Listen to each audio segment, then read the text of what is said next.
کر دو آدمی بیعت وقت گفتگو شروع کر دیں، ولی کے اندر اتنی طاقت نہیں کہ دونوں آدمیوں کی بات اکٹھی سنے، کہے گا ایک خاموش رہے، دوسرا آدمی اپنی بات کرے۔ ہم نے ان لوگوں کو اللہ کا شریک بنا دیا ہے کہ جو ایک وقت میں صرف انسانوں کی ہی نہیں، کائنات میں جتنی مخلوق بستی ہے، چاہے وہ فرشتے ہیں، چاہے وہ جن ہیں، چاہے وہ چرند ہیں، چاہے وہ پرند ہیں، اللہ ایک ہی وقت میں سب کی سنتا ہے۔ کوئی انصاف ہے؟ اللہ تعالیٰ نے آدم کے بیٹے سے کہا تھا کہ آدم کے بیٹے یہ گناہ نہ کرنا۔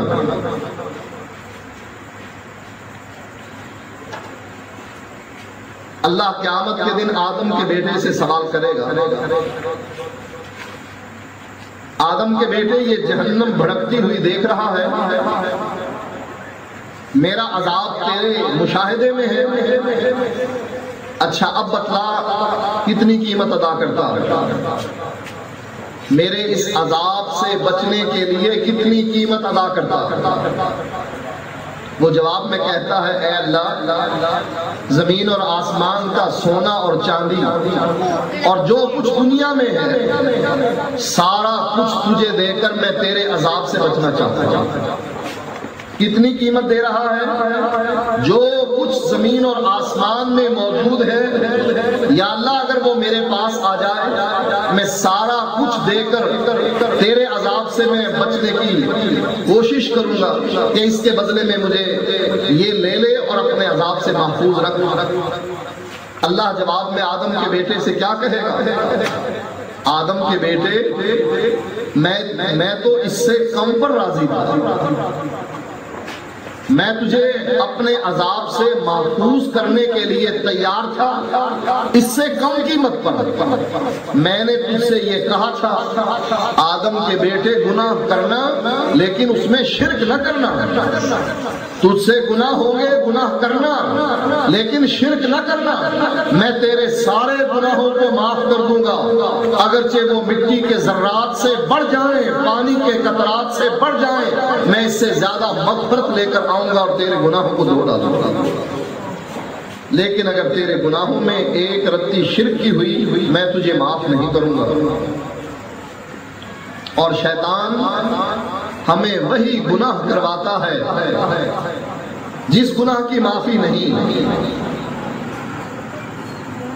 شیطان ہم سے وہی گناہ کرواتا ہے جس گناہ کی معافی نہیں، کیونکہ شیطان کو پتا ہے کہ میرے لیے جہنم ہے، اللہ تعالیٰ نے میرے مقدر میں جہنم لکھ دی ہے، اب جس وجہ سے مجھ کو جنت سے نکالا گیا ہے میں آدم کے بیٹوں سے وہی گناہ کرواؤں گا تاکہ یہ میرے ساتھ جہنم میں جائیں، جنت میں نہ جا سکا۔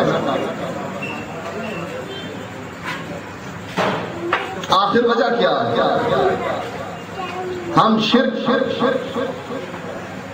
جس کی ہر آدمی تردید کرتا ہے، جس سے ہر آدمی نفرت کرتا ہے، کسی مسلک کا کوئی مولوی کیوں نہ ہو اس سے کہیں شرک کرنا اچھی بات ہے، وہ کہے گا نہیں، شرک سب سے بڑا گناہ ہے، تردید کرے گا لیکن کرنے کے بعد خود اس پر عمل کرے گا۔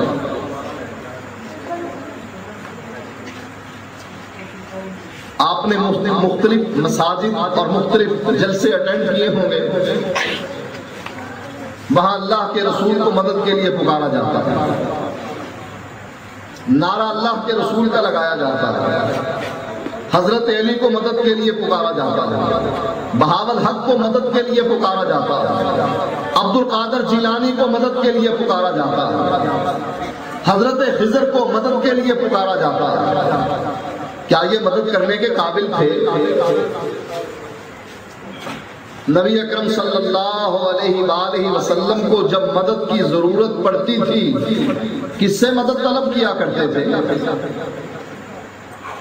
بدر کے میدان میں جب مشرکین مکہ اکٹھے ہو کر آئے، اللہ کے نبی نے اپنی پیشانی کس کے سامنے ٹیکی؟ کس سے اللہ کے نبی نے مدد کی التجا کی؟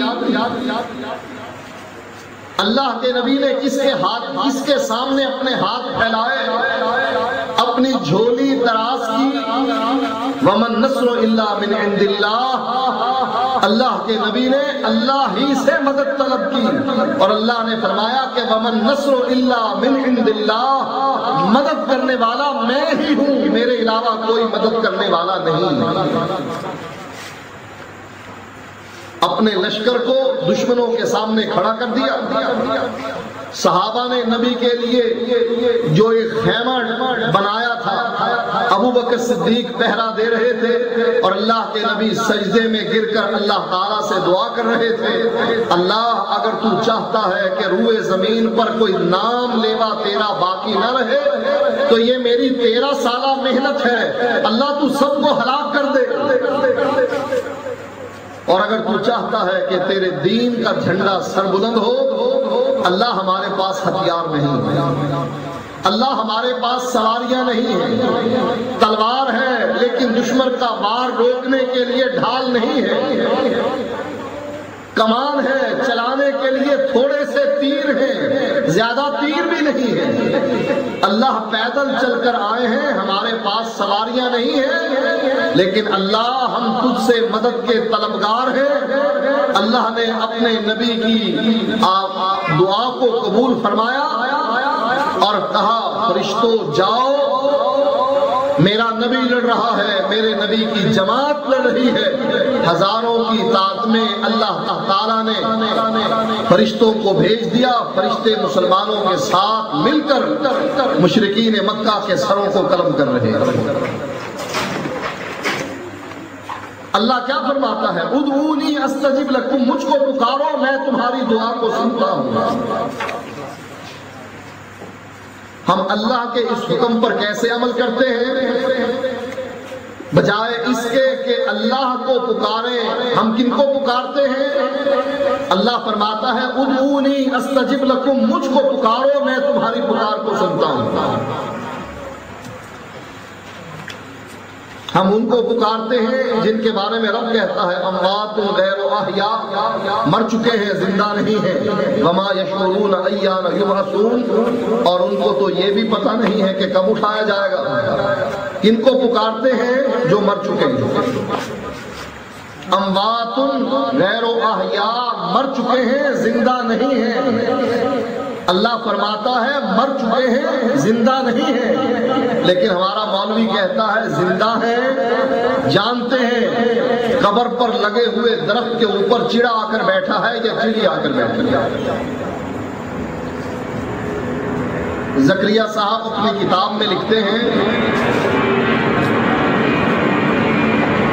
کہ جب کوئی آدمی قبرستان جاتا ہے کسی قبر کی زیارت کے لیے، اس آدمی کو چاہیے کہ قبر کے سرہانے کی طرف سے نہ آئے بلکہ پائنتی کی طرف سے آئے، پاؤں کی طرف سے آئے۔ کہا کیوں؟ اس طرف سے کیوں آئے؟ کہا اس لیے کہ اگر سر کی طرف سے آئے گا مردے کو دیکھنے میں تکلیف ہوگی، اور اگر پاؤں کی طرف سے آئے گا مردے کو دیکھنے میں تکلیف نہیں ہوگی۔